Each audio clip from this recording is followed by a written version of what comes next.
envío el vídeo a WhatsApp, mañana o luego más tarde lo subiré a YouTube.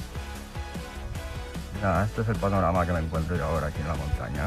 Así bajan las nubes por la montaña. Esto da miedo. Tiene una pinta de llover cuando hace esto. Ay, madre mía, qué peligro.